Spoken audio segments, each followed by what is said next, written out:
Hello everyone, hope you had a wonderful and green trading week. Let's go ahead and just start off with the dollar as usual on our weekly time frame view.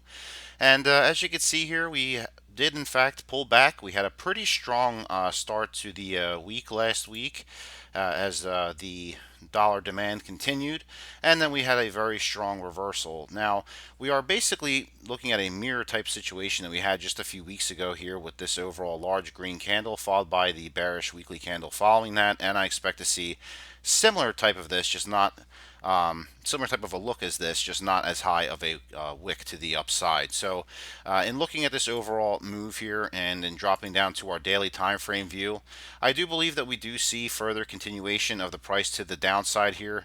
I'm just going to go ahead and move this over a little bit, thinking that we're probably looking at a top around that 98.80 level at the max, and then looking for a push to the downside here.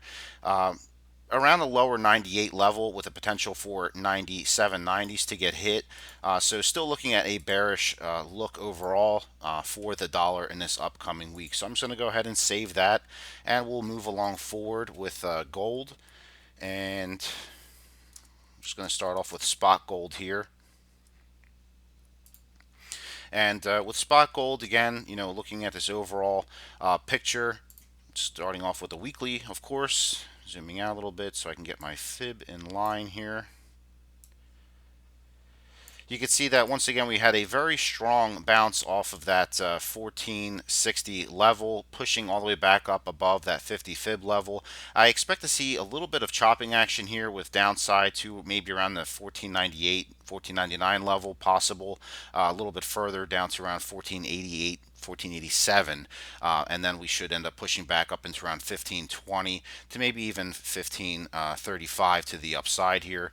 Let's go ahead and focus in on the price of the futures contract. So I'll drop down to my 4-hour time frame view and take a look at gold. And you can see here with the futures was looking for upside push here. We ended up breaking a little bit further to the downside earlier in the week, and then obviously seeing a very strong rally into the end of the week here. Not quite getting up to the target 1540 area. We did end up putting in a high around 1525, and then obviously pulling back towards the latter part of the week. So again, I'm still maintaining my bullish bias on gold here. Like I said, probably looking at a dip down to maybe around that at the maximum 1501 level, but I do think that it's holding up fairly well here so far. So even if she dips down into, like I said, if the dollar happens to do a little bit of an extreme move up into that 98.80 level, that'll probably put some pressure on gold down to around that 1495, 1497 level. So in either case, still looking for the dip and then rip back up into at least 1520 with possible move up to 1530 to 1533 area. But 1520 is probably the first primary target that I'll be looking at here, with further, like I said, upside to around 1530 to 1535 as likely as well. And if we do get a further push or squeeze or some kind of news event occurs, then we could get an extension move up into that 1540 to 1543 levels. So I'm going to go ahead and save that for our next week's video so we can reference that and see where we were and what happened with that. We'll go ahead and dive in with crude oil now, and crude oil, as has been hitting for quite some time now. Let's go to our daily time frame view, and you can see that again. Just get rid of this. That's long gone by now. We have in fact pushed back, filled the gap here, and then plunged below to the downside. Now I believe in last week's video, just to start off on the weekly as we should have. Again, still looking at that price trending to the downside here to at least the 47.60 level with a high probability within the next few months or even a few weeks. We'll see how quickly it happens, as the reversal has been quite strong. Still looking for further push, like I said, 47.60 down to around that 42.50 area in the upcoming weeks.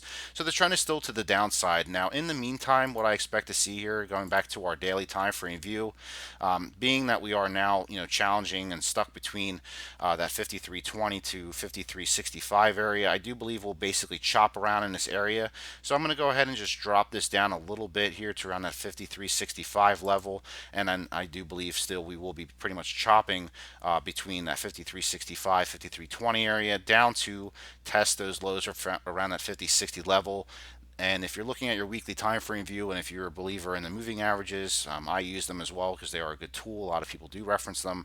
200 weekly is around that 53, 65, 68 level, just going from memory. And then, again, of a closure this week below that level is going to give us that push next level push down to around 47.50, 47.60, and then beyond that down to those 42.70. So in the meantime, it's going to be pretty choppy, I believe, and then we're going to see that break to the downside, retest 50.60, and I'm sorry, 50.50, and then break that level, and then we'll start looking at those 47.50s to the downside, and then we'll probably chop around in this area before another plunge to the downside. So it's a process, of course, as all of you know, but again, chopping within this general vicinity is to be expected this upcoming week.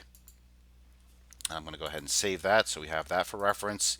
And lastly, we're going to take a look at natural gas here.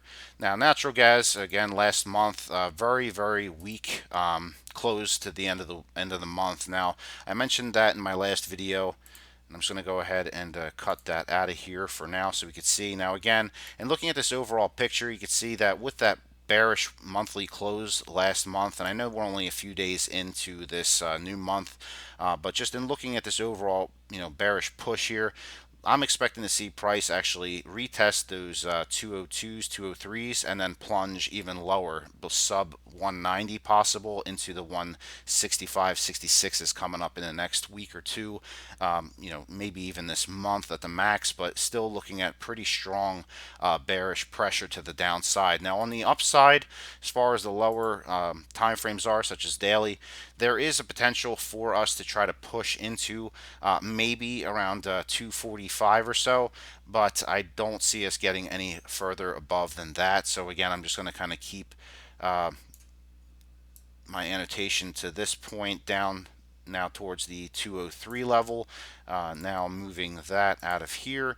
So again, 245 at the max, I think, would be a stretch, and then looking for a further retest to the downside, 2.21, break that level, sub 216, then you're looking at a retest at minimum 203, probably bounce back to 216, and then start looking at sub 2s as we head into the future. So that is the general outlook for the four pairs that I do cover here.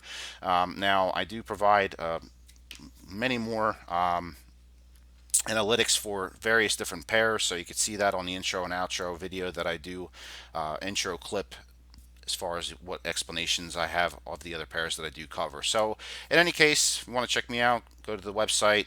If you have any questions, comments, concerns, you can leave it at the bottom of the video. I do appreciate all of the feedback that I do get on a weekly basis. Thank you all. Have a wonderful and green trading week, and I'll see you next week.